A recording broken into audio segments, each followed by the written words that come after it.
Hello mga lalabs, magandang gabi. Dahil mag-isa ako ngayon dito sa bahay, naisipan kong magluto ng pansit bihon. So yan guys, nag-isa na ako ng sibuyas at meatballs na nasa freezer yan. Tsaka, ang tawag dito, sausage. Wala naman akong ibang maisasahog, kaya discarte na lang tayo guys. Yan, sisilip-silip ang chimay. Kasi yung phone ko nakatayo dyan sa gilid, kaya silip-silip lang. Isa-design lang natin yan para maging brown yung meatballs. Purple yan.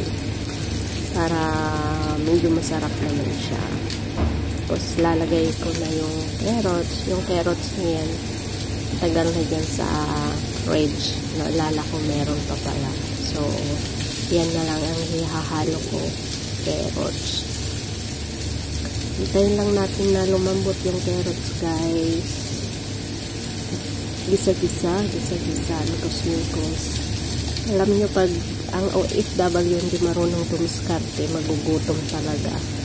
Kaya pag wala yung mga amo ko, nakakapagluto ako dito pag may maisip ako. Pero pag wala akong mailuluto, nga asa sa noodles. Pero hindi ako masyado sa noodles guys, kasi masama yun. Kaya hindi ako nagkakakain kahit araw-araw na rice, kahit walang ulam o may itlog man dyan. So yan guys, nilagay na natin yung bihon. Kunti lang naman yan, mga 2 kainan ko lang yan. Yung bihon nila dito hindi kagaya ng bihon natin sa Pinas, kaya matagal ko yan lulutuin. Lalagyan ko yan ng konting tubig para maluto siya guys. Luto-luto, mikos-mikos. Yan na guys, naputol na. Tapos linagay ko na rin yung dahon na yan, hindi ko alam kung anong dahon yan.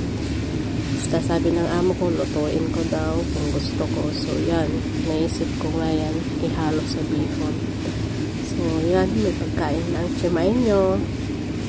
Yan na yung dinner ko, guys. Pansit-pansit. Okay na yan. So, thank you for watching, mga lalabs. See you in my next vlog. Bye!